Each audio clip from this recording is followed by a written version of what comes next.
Victor Antonio, what is happening? What is happening there, Donahue? I'm How's excited. I'm a little nervous. I'm excited but nervous. We got some new people here, man. We got a lot of new people. We got a new audience now. A lot of new people. Just a little scary. Just so you know. Are you intimidated by this audience? Yeah. Because I don't know. And just to give you an idea, we've been doing these for over 4 years with the Orkin team. So this is our first go round with the Rollins brands, and we're looking to get exciting get exciting stuff for you. This will be good. And we kicked it off. If you haven't put it in the chat yet, we need you to pick a Super Bowl winner, right? All right.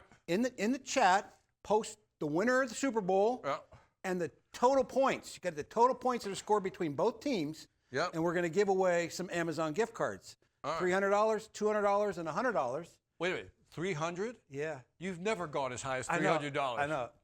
I'm feeling good. You're still in that Christmas mode. Yeah. And I don't really have a boss, right? So Stanford Phillips doesn't even know that we're doing this. Oh. But we're gonna ask forgiveness. Let's make it 500.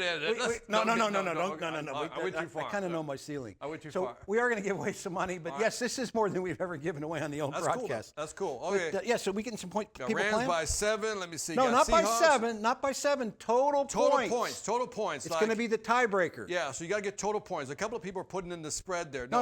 Yeah, do it like they're doing now. There you go. Now you got it. Todd, you need to redo yours. Todd Tyndall, redo yours. Look, Atlanta Washington. Falcons? Oh, Chan my God. Washington. Who put that up there? Oh, he's got 42 points. My bad. That hurts. Who's that? What? Somebody put the Falcons in there. That's just terrible. Okay. Remember they had that big lead and they lost? And I know you're not a football fan. So, I'm not. So even if you're not a fan, just pick one of those 4 and put a number in there. You might win. And you got as good a chance as anybody. So. And if you're like me and you don't know what's going on, here's what I would do. Pick the most popular team on the scroll and then take the average point and put that sucker in. That's what I would do. There you go. Or pick like your favorite animal, right? Because you got Seahawks, you got Broncos, you got Rams. Unless you're a Patriot. If you're a Patriot, put a Patriot in there. Yeah, Patriot. Well, okay, that's the only one that's non-animal. But anyway, how's everything going, man? Things are going good. I understand you just came back from France. I came back from France, Nice, France. What were you doing over there? I was training a technology company. Okay. So I was doing a lot of sales training over there. So it was really interesting because I had an international group. So I had Germans, Norwegians, British. I had everybody, even people from the UAE, even Latin America came up there. Awesome. So it was an interesting training session. So it was good. You jet setter, you? Yeah. I was stuck in Youngstown, Ohio. Oh, there's an exciting place. No, but something coming up. Do they know where you're from, by the way? I don't know if they know. So let's tell them about who we are. Right? Right, we should probably do that. Start first. So if you haven't figured it out yet, there was an announcement, I believe, that went out last week that told Rollins and Orkin that I'm done with Orkin. For 42 years, I've been involved in sales at Orkin Pest Control. And most of that career was all sales, very, very little operations. I have no operations experience, in fact. Started out as a termite salesman in Columbus, Ohio, and then became an account manager. So my chops are in sales. This is all I've ever done. After I left sales, I moved into sales leadership. I'd call it leadership, not management. Right. And that's all I've really done. Yeah. I'm coming off 13 years as the longest tenured Orkin VP of sales. Yeah. And we set a whole bunch of records. So I'm moving on, I guess, to play what I would consider my portal year. I'm a 5th-year senior. Okay. I didn't have 4 years. I had 40 years. Okay. And I'm going to spend 1 more year playing on this team, seeing where I can help and support the Rollins brands, and this is part of it. Can I ask you, and I know you don't want to tell me, but I'm going to see if I get the answer, because I didn't get it before when I asked the question. Like when you started, what were the annual revenues?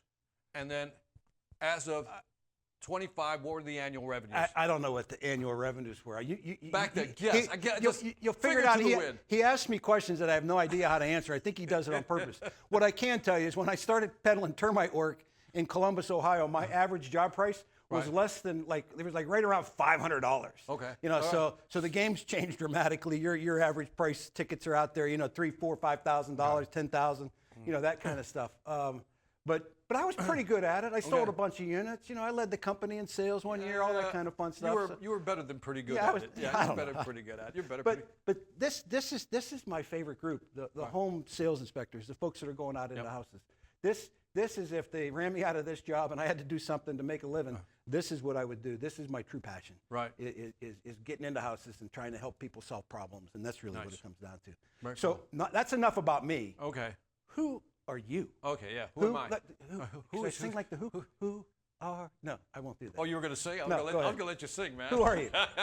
Anyway, I'll give you the short version. So I started out in engineering, eventually got into sales. Why? Because I like money and making money, and I realized that was the side of the coin I like being on. Vice president of sales, eventually became president of sales and marketing, $420 million company. Became a CEO of a telecom company up in Virginia. And then one day I decided to kind of do sales training because it's what I was trained on. That's kind of my passion, and so that's what I've been doing. So if you look me up online, Victor Antonio, you'll find me all over the place. I have a YouTube channel, great videos, you should check them out, and also a podcast called the Sales Influence Podcast, which talks about finding the why and how people buy. I'm into buyer psychology, why people make buying decisions and how to reduce that resistance. Instead of pressuring them, is how do we guide them into selling? And I've been working with that now, how many years now? 13 years. 13 years we've been kicking it around. And how I stumbled upon Victor, you'll find out as we move through this stuff that I'm a consummate adult learner. I don't watch TV. I watch The Voice with my wife, and I watch live sporting events. Spend no time watching any TV. And I'd been running the Atlantic sales team, kind of the Northeast for Orkin in sales for probably 6 or 7 years, having some success and doing okay. And I realized at that point in time You're so modest. But I've been killing it. But I did realize that my voice was becoming kind of just a drone, right? And I said, I got to get somebody else to talk to my team to bring some more insight in. So literally, this is how I found them on YouTube. I just put in sales gurus, searched it, and a bunch of his stuff popped up. I clicked on a couple of them. I said, man, I like this dude. I sent you a DM in the middle of the night. You'll find out that I send a lot of email at night. In the middle of the night, I sent him a DM, and I said, let's connect. And I find out that, he's like 12 miles up the road from Atlanta, where I was living at the time. And we connected. He is. There are so many Orkin sales disciples that have been exposed to Victor. He was the keynote speaker at the RAC meet, at the RAC trip last year. That was fun. He knows our people. He knows what we do. He knows what you do. He lives it. And in my mind, without a doubt, without question, out of all those cats that are out there, the best of the best. Thank you. So we should explain our getup. Okay. So I've got a Fox shirt on. I don't. And Victor's mad. We did a dude. What's his name again? Ron what? Jeff Dunn. Jeff Dunn. So Jeff there. Jeff right here. Jeff Dunn. Look, I asked for another one because look, I got a clip on the back of my thing because the damn thing's too long. That's how bad this shirt is. Come on, man. Hook a brother up with a new shirt. So let me fill in the blanks. Right size me. Let me fill it. We did a test pilot with the Northwest group last year, and last month, and last year too. He's not gonna like this video. We were all in Northwest gear. I was up and visited one of the Fox branches last week. Yeah. So I walked into the Fox branch, and John Sutton, who's their commercial sales director, he had a shirt for me to wear. So I have a beautiful Fox shirt on. I got gifted. I haven't got a Fritzy the Fox. I got my own very Fritzy the Fox, if you want to zoom in on that. I didn't get one. I didn't get a Fox. No, you didn't. They didn't have a shirt for you. You get a shirt but I got this from one of their RSMs, Tony Stubbs, when I was up in Pittsburgh.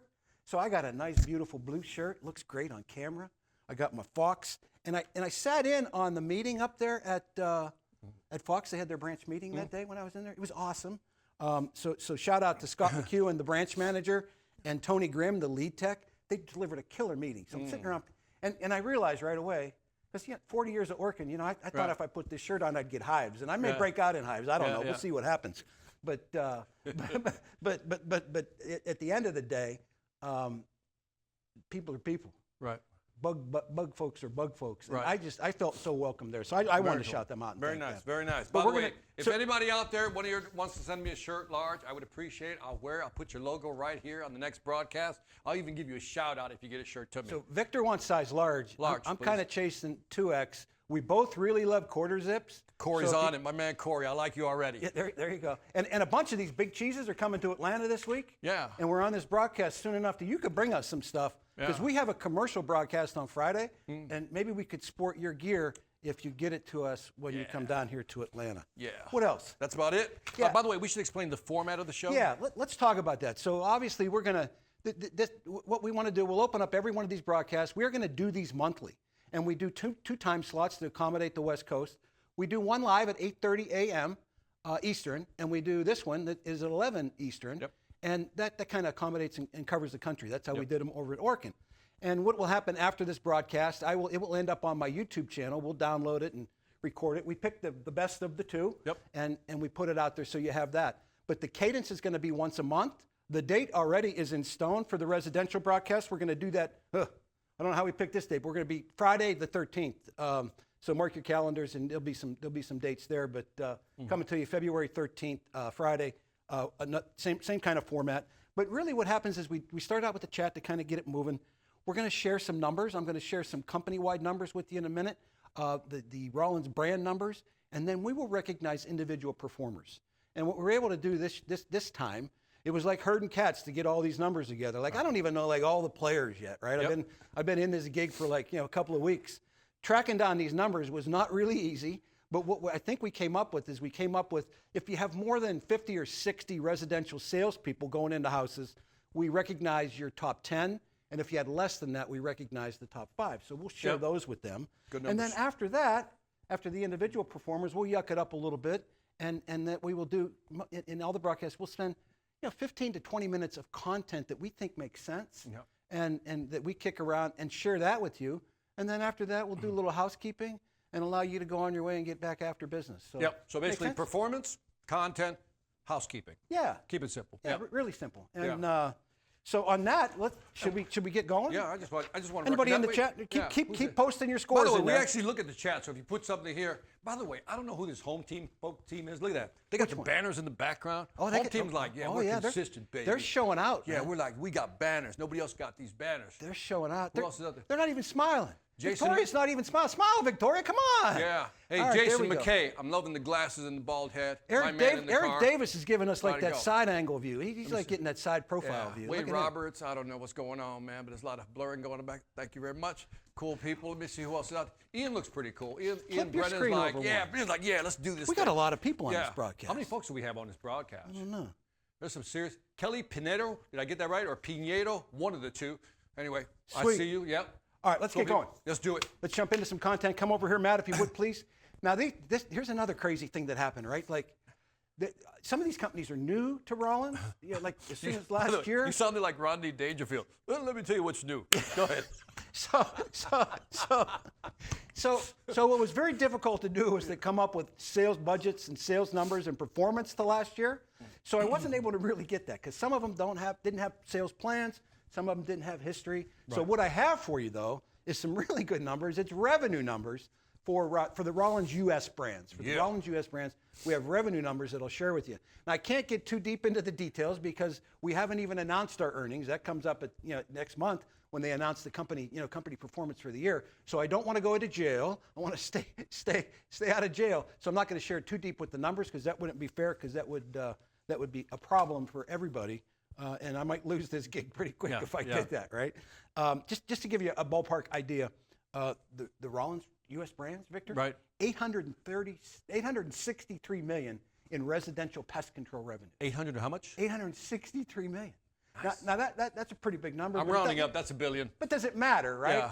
Well, here's where it matters. Amazing. That's a 15% year-over-year increase. Double digits. Nicely done. 15% increase. Holy bucket. Let's take a look at commercial. $274 million of revenue. Again, not sales, but revenue. Right. That's a 9.1% year-over-year increase. Wow. Just staggering.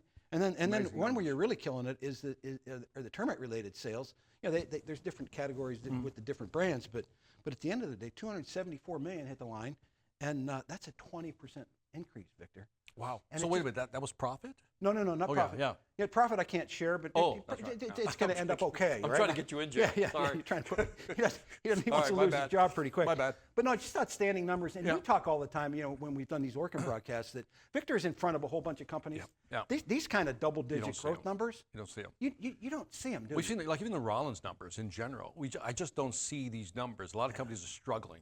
I think I have the benefit to actually see different companies, work with different companies. They'll show me numbers, and it's just amazing how when I look at these numbers, they kind of just sometimes don't make sense to me because it's continuous double-digit increases. And it's growth, it's acquisitions. Well done. Some of these companies we bring it in and buying. And you're doing it's a really cool place to work. I've been lucky enough to be here for 42 years. Yep. The other thing that this kind of growth should indicate to you is, man, if you are not in that 401k plan, get in the 401k plan. Please get in there. And if you're in for 2 or 3%, try to get it at least to 6%, where the company matches in stock. That's max, right? 6? Yeah, that's the max. It's 3% on the first 4.5%, 6% on the first 3, Right. and then another 2.5 on the next. So it ends up being 6. You get in at 6, Okay. and you get 4.5%, right? Okay. So a match in company stock, and it's real. You know, I've got a young sales guy that started working for me about, I don't know, 26 years ago. And he called me last week at the end of the year. We always have great conversations. He's become a good friend.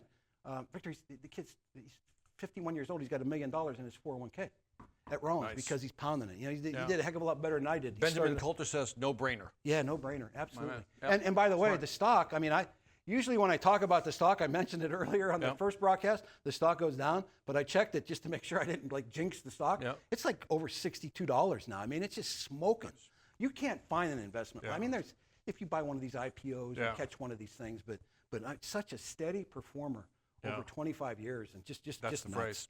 Victor, in addition to all those great company-wide numbers, Should I get a drum roll going here or something? we should get a drum roll, because what we're going to show you next, and it's going to scroll pretty fast, but Matt's going to post the scoreboards as they come. All right. We're going to scroll the top 10 salespeople by brand, or the top 5 if you have less than 50. So basically, we're going to scroll the badasses right now. For 2025, year-end total. Yeah. So we're going to scroll the badasses. Let's scroll the That's good. badasses. And then in addition to that, at the end, pay attention. We're going to scroll the 14 folks that had over $200,000 in rack purchases. So Rack monsters. rack monsters. There you go. So should we Roll the video.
Serious numbers. Big time numbers. Serious numbers. With the little football theme. Yeah. And again, God bless poor Ben. Ben's our media guy here who built these things. He finished these things yesterday because some of these sales leaders, I don't even know who to talk to get all the numbers, but it was like herding cats to get all these scoreboards together. So if they're not perfect, blame your sales leader. I don't know. Blame somebody else.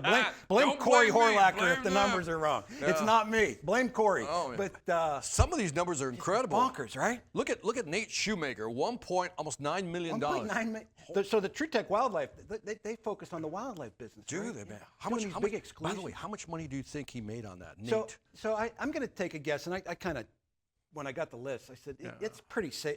I know you know. I know you know. I don't know how everybody gets commissioned yet. Yeah. I don't know that I'll figure that out.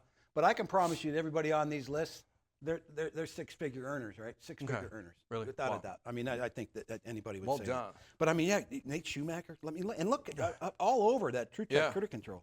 I mean, from Texas to New Mexico to Georgia, Marietta, Georgia. Maybe he needs to come experience some squirrels for you. Yeah. Tell Michael to come get them squirrels out of your attic. That's right, man. That's right. You got iWow, the folks iWow. East Coast mostly, right? I got to be honest. I think that's my favorite brand name. iWow? iWow. I don't know why. It has to do with IFC, Western, OPC, and Waltham. And I don't know if I got that order right or got that wrong, but you're probably close. You're probably close. But again, mostly a Northeast, Midwest kind of company. You got Fox, you got Brandon Bonnet, Khalil Alcanza. Let me see who else. Yeah, they're from all over. A lot of LA people here. Look at that. Louisiana, Baton Rouge. Absolutely. And then Sailor. Sailor's the newest company on board with us. How long have they been on? I don't know. Corey can put it in the chat. I think it's just over a year. Maybe it's a year anniversary. Corey is old school. Corey I know very, very well, and just one hell of a sales leader. He was a DSM for us in the South Central. Nice. Working for Leland when he was here. But got home team. Charlie Robinson. I mean, just killing it, right? Yep. 900,000. That's great, nice. great numbers. Nice. Home team, strong. You know, not only do they have strong backboards and strong screensavers. You know what I noticed about home team? What? A lot of women on that list. Nice. A lot of women kicking butt, man. Look at that. You got Linda, Holly. Let me just highlight the ladies here for a second. Victoria Gilligan, Mia Cogswell. Victoria's down in Naples. You're headed down there, right? Yep. Gotta go do some training. Yeah. Victoria, I'll be down there for like 3 weeks in March. So I'll have to stop over and check you out because I'll have to get away from my wife because she just sits on the beach. Who else? Oh, Clark with the West Coast folks and Clark. Clark? Look at that, 907,000. There's a Will Smith Jr. out here. I saw somebody shout him out. I thought that was pretty cool. Way to go, way to go. So as we move forward, as we do these, it's okay to, as the things are scrolling, to shout your people out. Y'all figured that out pretty quick, so that was cool. And then Northwest, you got Jerry Hall just killing it. Look at that, 1.5.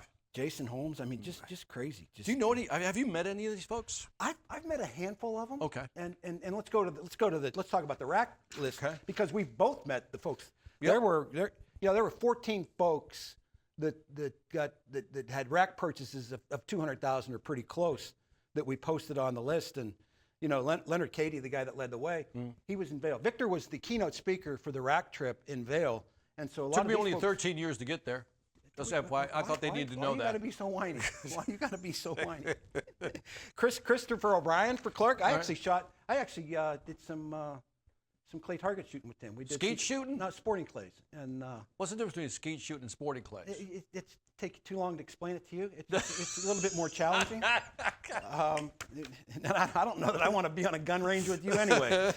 Andy Palmer was on that trip. All right. John Harris, a guy from Northwest, was not on the trip, but he won. He's an ex-Orkin guy too that had really success and really contributed to the success that my son-in-law, just so you know, is a termite salesman for us up in Pittsburgh, Pennsylvania.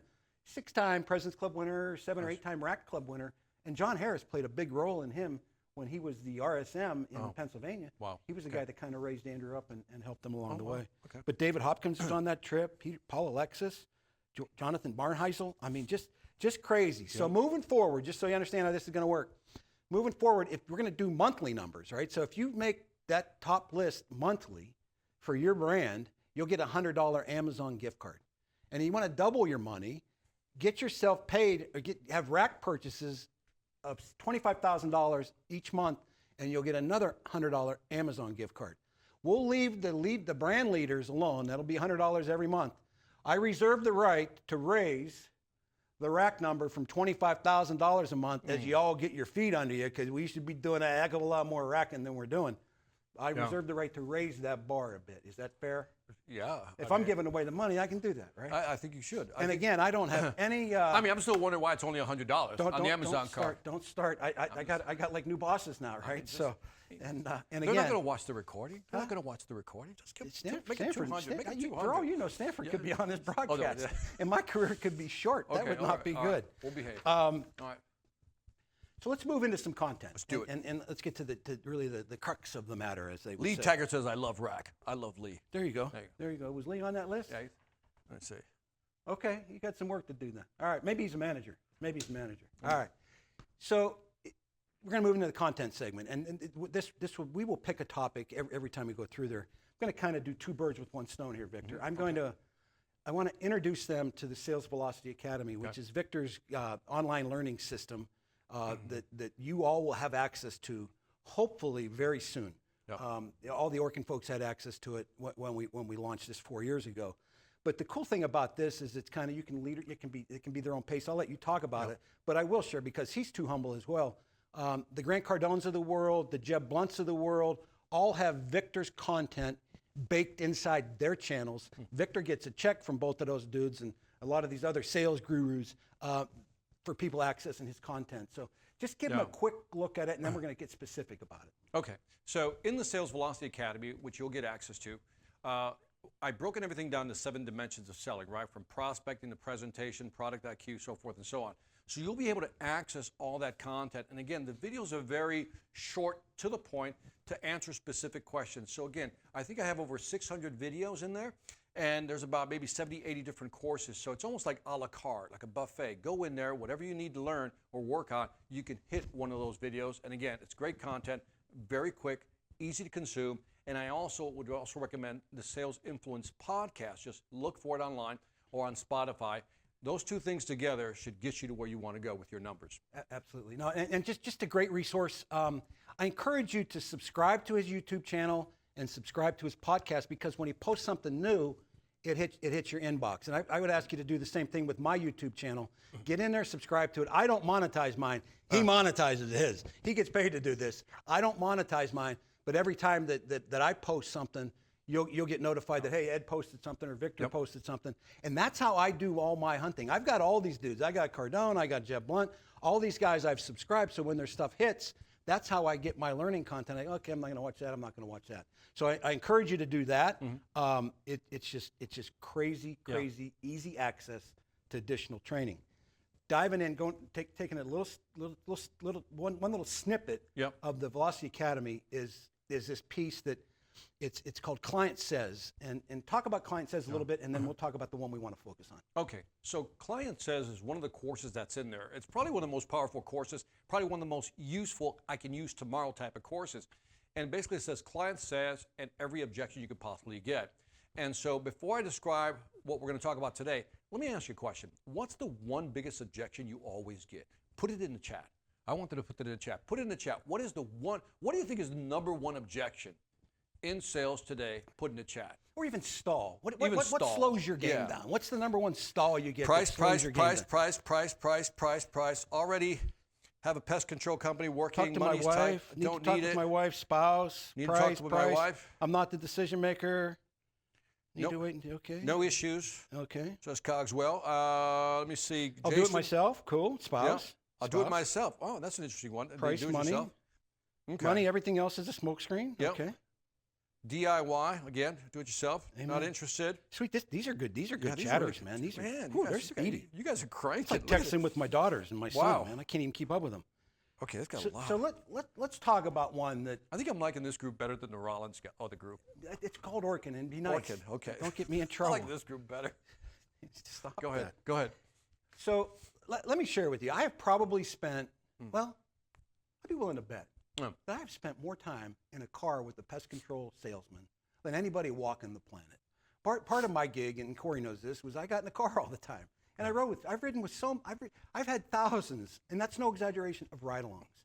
And the one thing that always comes up that we always seem to stumble with, even some of the veteran folks, is this going to sound crazy, because I struggle with it as well. You know what I mean? I didn't know how to answer it. And it's those words, and you address them perfectly in this Client Says, is you get down there, you've killed it. You've done everything right. You've showed up on time. You're looking sharp. You're tight in your uniforms. You do a killer inspection. You blow them away. You do this great presentation. You draw whatever graph you draw. You lay it out on the table. You knock it dead. And that customer says, after you ask for the money, honey, the customer says, I want to think about it. And those words I've watched salespeople crumble when they happen, right? Because they jump up, they get defensive, they don't know what to say, they don't know where to go, they challenge the customer, they push back at them, all these kind of things that really, really kind of just make it sloppy and clunky and uncomfortable. And I think oftentimes we assume immediately that it's the price, like everybody else just did there. They assume it's the money. But I think what happens at that point in a lot of the interactions I've had is they just start fishing, and I'm a fisherman, I like to fish. And I fish where the fish are, right? You know, I mean, at least where they were the last time, and we got them on the we got the numbers and we dial it in. I fish where it's at. But I think sometimes when you get it, I want to think about it, people just start, was it something I said? You take it from there and kind of talk about your sales talk track. Okay, so let's put some data behind this also. This is the general part. I believe the top two objections most people have a hard time dealing with is, one is, let me think about it, And maybe a close second, some could argue it's number one, but a close second would be, let me talk to my spouse. We're going to deal with, let me think about it right now. But let me just pause. There was a company called Tether, did an interesting study, right? They analyzed 2.5 million sales calls. Yeah, let that sink in. 2.5 million sales calls using machine learning. And they found something very interesting. In a cross-sectional study of all these calls, they found that on average, the close rate is 40%, right? Which means the loss rate, didn't close, is 60%. But then they analyzed that 60%, and what do you think happened to that 60%? 20% went to the competitor, but 40% made no decision. Now let's pause on this because this is important.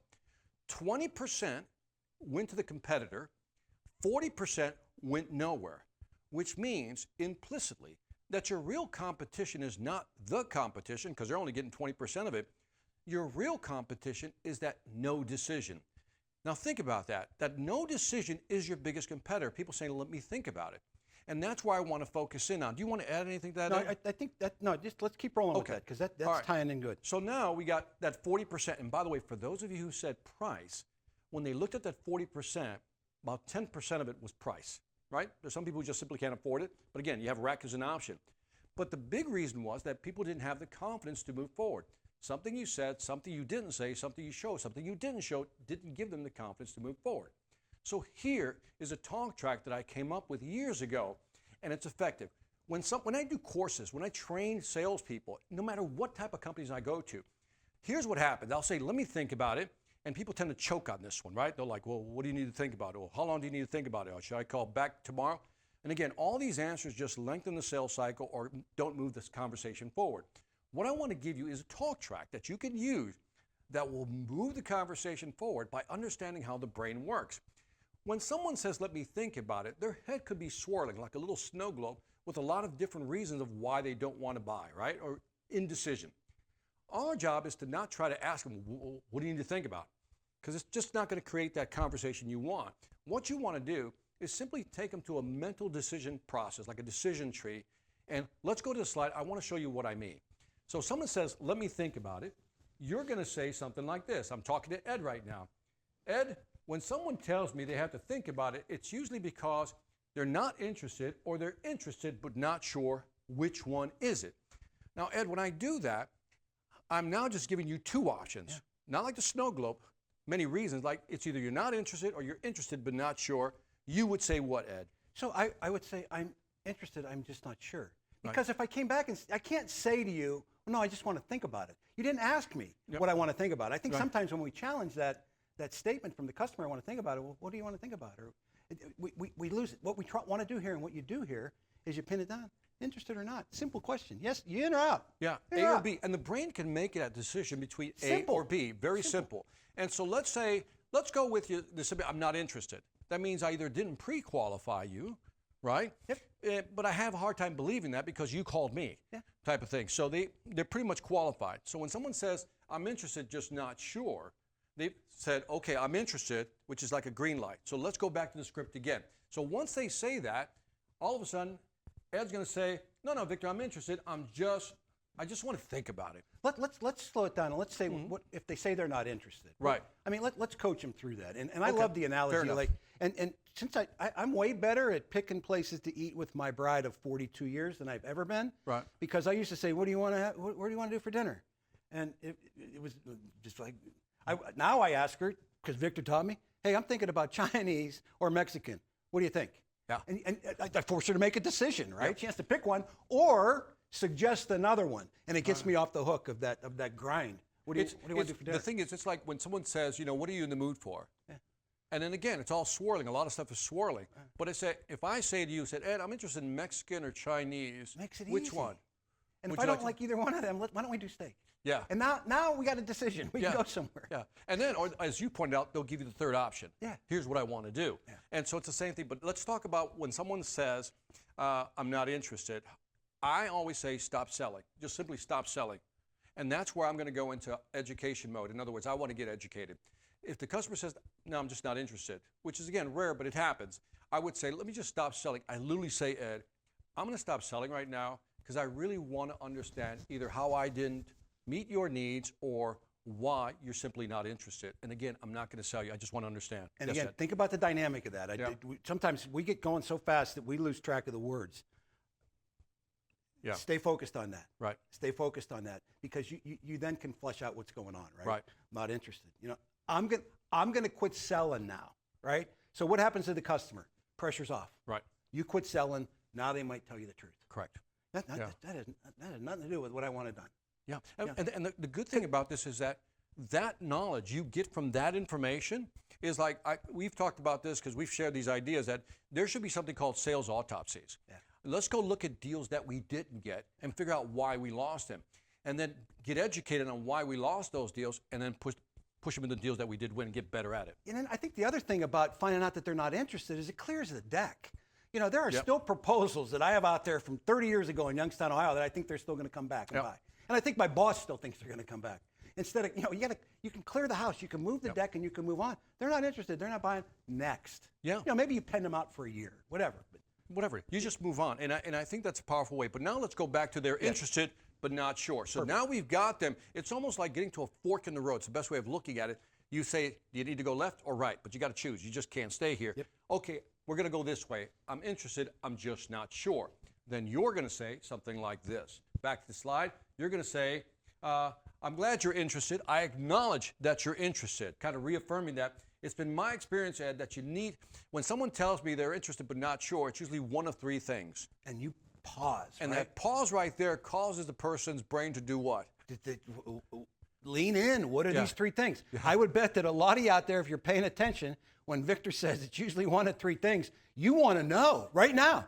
Like what's he talking about? Yeah, like what are these three things he thinks of? What are these masterful three things that I can spin to make millions? And again, what I'm doing is driving them down the decision tree. So what I would then do is say, Ed, the first one has to be maybe the product offering, the service offering isn't a fit for what you were looking for. Is that it? No, I think the solution in our terms makes sense. Okay. And then again, he says, okay, so it's not the product. So no, the product is a fit. Then I would then ask, I said, well, maybe there's some feature, some type of service we're not offering. Is that it? And you may flush out that maybe they don't want blown in tap insulation. Man, I was hoping that you guys would come with a different insulation product, right? Blow the pink, stuff that causes cancer all over. I said that out loud. But no, keep going. And so all of a sudden, so they come back and it goes, that's not it. Yeah. And then what I do is I reaffirm this. And that is, again, it's got what I was looking for, Victor. I said, well, if it is a fit, right, and it has all the features, we got everything you were looking for, I'll have to assume it's financial, the third F. Ed, is that it? And now I say yes. Yep. It's a little bit more than I expected to pay. Yes. But what we have done with this process is we haven't challenged them. It didn't get sloppy. Didn't challenge them. We have, in my mind, we have funneled it down with really two talk track questions. Yep. That gets it down to the point where it is the money. Now we know it's the money. Now we can address the money. We can stop fishing, or we may uncover what the real reason was in the beginning. Right. But at that point in time, now we got something we can deal with, right? Right. And it's interesting. There's a phrase that we often don't use, but I think we should use more in training, is that the average salesperson practices what to say. Yeah. The superior salesperson practices what to ask. Because if I ask the questions, I'm guiding the conversation. So this is just guiding it, right? But then I thought I'd found the magic solution to this, right? And a friend of mine says, his name is Hal Coleman, said, Victor, you're missing the fourth F. Because I was like, I, for example, love the product. It is a fit, and I do have the money. And what if I still don't want to buy? Yeah. And I was like, I got to be honest, I was like, oh. It says, it was fear. Yeah. Something in the presentation, something you said, something you showed didn't make them feel comfortable. Or omitted. Or omitted. And so now I'm scared and I pull back. Your thoughts? Yeah, I think that's a great point, because I think a lot of the deals end up there, right, where they may have the money, or certainly we have affordable payment plans or investment plans we can use with RAC to get them there, right, if they don't. But at the end of the day, I think it's that indecision that always comes into the buyer's mind. Yeah. If you think about what we do for a living, right, with the services that you peddle for a living, that you've put up, the solutions in front of customers, are contractor type things, right? And everybody has a story about a contractor ripping off a brother, a sister. Heck, it might have been them, right? Mm-hmm. Where they took half the money and they didn't do anything. So they have that fear. You've been in the house for an hour and a half. They kind of like you. They like what you say, but they're like, there's that seed of doubt. Oh man, is home team like all these other contractors? They're just going to leave me hanging. They're going to take my money and not show up. They'll show up for the first couple days and never come back. Yep. Right? By the way, in our subsequent broadcast, we'll talk about the subtle things people do or say or not say that really causes the customer to kind of suspect, if not glitch, and not want to move forward. That said, I do want to highlight this. Let's go back to the slide. I do want to highlight this. So one of the courses is called, again, Client Says. And these are all the different objections that I handle in that course. Now, there is something called, I'll go to the shuhari piece. Yeah, let's talk about that. Yeah, there's a Japanese phrase called shuhari, 3 parts, shuhari. The shu stands for basically copy or mimic what the person is training you on. So look at the scripts, learn them, memorize them. That's the shu part. Just copy them mentally. The ha part in shuhari means you start bending it to your will, using it your way. And then the re part is basically you make it totally yours, so it sounds like you. So again, all the scripts, talk tracks I provide is almost like the shu part, the starting part, where just copy them, mimic them, and then begin to make it yours. So at the end, it sounds natural. Your thoughts? Yeah, and you know, you get in these conversations all the time with salespeople. I don't want to be scripted. I don't want to be scripted. Baloney. You need to be scripted. It just can't sound scripted. And I will use an example of the 50 or so salespeople that qualified for the rack trip when we went out to Vail last year. If you lined all 50 of them up, they all spin rack a little bit different. Just a little bit different, because they've done that. They've taken that basic concept is pay when you're happy. You know, the coolest thing about doing business with Saela is that, you know, we're going to come out, we're going to do all this work. This is what my customers love the most. We're going to come out and do all this work. We're not going to require any money up front. We are so confident in the work that our technicians are going to do that we don't need any money up front. We're going to come out and do all the work based on a short approval process. We will get you approved 90 days, same as cash. And once the work is done, a couple things will happen. My boss will get a chance to come back out and check the job. Maybe most important, I'll get a chance to come back out and check the job. We're sitting across from each other at the table. I want to make sure that we're delivering on the promise that I'm giving you. So we'll confirm that. And at that point in time, when you're completely happy, we'll settle up and set up. Dude, you said that like a pro, Well, man. I mean, that just came out like butter, and man. again, that's that shuhari, right? That was so good, man. My That rack was so closed, good. and I haven't closed with rack for probably, you know, for a living That was good. since '97, right? But I mean, I went on the rack trips in '97. You know, I mean, There's a tone of earnestness in how you say that I think really at a subconscious level customers resonate with. And again, I would encourage you to take this.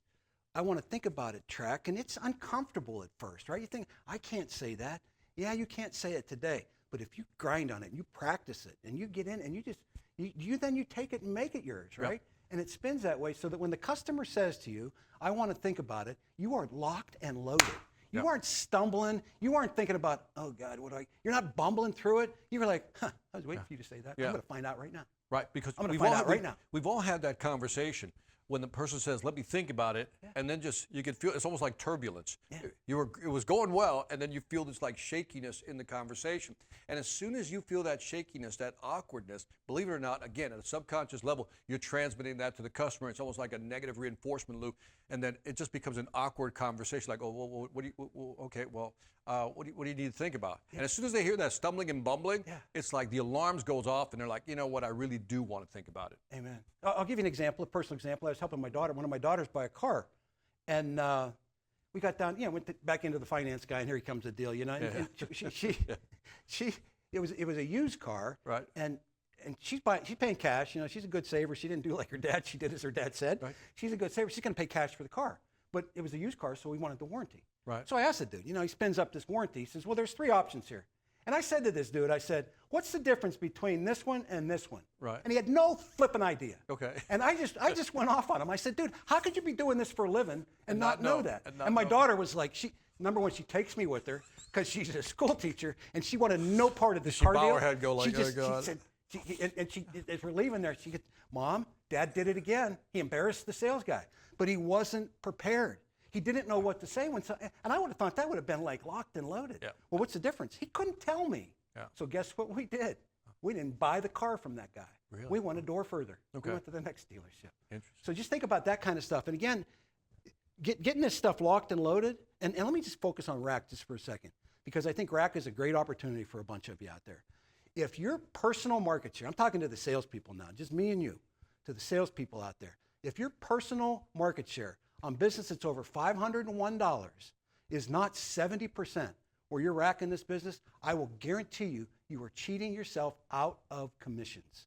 And we will prove that to you over time, but you have got to have your rack closed, locked and loaded. My line and my angle has always been all these sales talk tracks. You know, if you got 6 IPAs in you, I get in trouble when I say this. If you got 6 IPAs in you, you've been on a bender all night, and I wake you up at 4 o'clock in the morning, can you spit that rack close without fail? I mean, just right out of bed, right out of a half-drunken stupor, can you spit that? Same thing with this talk track on I Want to Think About It. Quit stumbling, quit bumbling. It takes effort, it takes practice to get you tooled up better. Anything else on that? Just find your way of saying it. Looking through my notes. Yeah, you got to find your way. Again, the talk track isolates the reason. And fair enough? Fair enough. Let's get out of here. We'll do a little housekeeping. I thought I might be able to share the President's Club winners. I think they may be trickling out into the brands, the folks that are going to be in Arizona. Congratulations to all you folks. I don't have a good solid list yet, but when we do the broadcast in February, we will trail at the end all the winners, all the President's Club winners, to recognize those folks. But until then, it'll be my last President's Club in Arizona, so I look forward to seeing our winners there, and congratulations. That's all. I think that's the supreme title. I mean, I think that's the greatest thing you can do as a salesperson here is punch your ticket to President's Club. So I look forward to seeing you there. Across most of the country, you know, it's nuts, right? So I got down here to Atlanta, and they're talking about, I think all the bread and milk's going to be wiped out of the shelves here pretty soon, Victor, so you better get to the store. They're talking about like crazy cold temperatures and, you know, this weekend coming up. But there's some pretty bad weather coming across the country, so just be careful, I guess, would be a safety message. Again, just a reminder, the top winners each month, the top producers in each brand for the month of January will get a $100 Amazon gift card when we do this broadcast in February. And all the folks that get paid on or rack purchases of over $25,000 will get a $100 Amazon gift card. And I said earlier, I reserve the right to raise the bar because it needs to be higher than $25,000. I think $25,000 in rack purchases in a month is a gimme. I mean, that's like 1-2 deals, right? Throw that last slide up. Yeah, so I mentioned I was at Fox last week and visited in the branch, and they have 18 of these Fox core values, and they're all on this big wall. And, dang, 18, that's a lot. 18 of them, they're pretty prominent. This is the one that grabbed me, and I thought about this one. I'm like, man, does this make sense? Like, this is really cool. No gossip. I mean, how simple is that? We pass negatives up. Yeah. You got something negative? Don't be whining and complaining to your peer, right? Don't be commiserating and gossiping about this or that. Take it up the ladder. Run it up the ladder. And if you get I love that phrase, by the way. I've never heard that phrase. That's a great phrase. And if you got positives, pass them around to everybody. Yeah. You know, shout it from the rooftops. You know, we get into these chats. So that's pretty cool. Come here just for a minute, Matt, and I want to share this because this is kind of personal from my end. When all these brands first started coming to Rollins, right? You know, I'm a working guy from 1983, folks, before most of you were even born. Working guy. And we see all these different cultures coming in. We were always, I don't know, maybe like, oh, that can't be happening. They can't have that kind of true people first culture. Not that Orkin's a bad place, but it's just like, oh, it's all sunshine and roses and unicorns, right? Yeah. And it comes down to it that they really are. I mean, and I'll share this with you. About 3 or 4 years ago, I went to Stanford Phillips when he was kind of saying grace over in Northwest. And I said to him, I wish in my career I would have had an opportunity to work with you because I love what you do. We all thought it was a bunch of hooey when you showed up here. Yeah. And it ends up being true. So I would tell you this, all these brands that have come on board, the cultures are real. And I would impress upon you that what you have done by bringing your culture into this old stodgy Orkin, and again, I love it, right? I mean, Orkin's been my home for 40 years, is real, and I can promise you that it is slowly changing the entire culture at Orkin, or at Rollins, at Orkin as well, to be a better place to work. And for that, I thank you. And Fox leads the way, and you know, we shared a whole bunch of the Northwest ones, and I'm sure all these brands have those. So just I've noticed you're nicer to me. Oh, you're full of crap. You're full of crap. On that note, the broadcast for next month, mark it down. I think I shared it already. Yep. February, Friday the 13th. Again, the 8:30 and the 11 a.m. We appreciate the attendance. We appreciate the participation.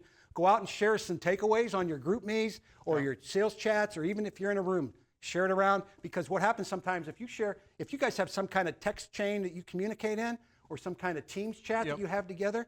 Put your takeaway from this meeting in there because yours might be different than mine or Victor's. And if we share those that way, everybody sees them. Oh, yeah, I forgot about that one. So on that note, we're over time. Let's get out of here. All right. Appreciate Take care, y'all. guys. Thank you.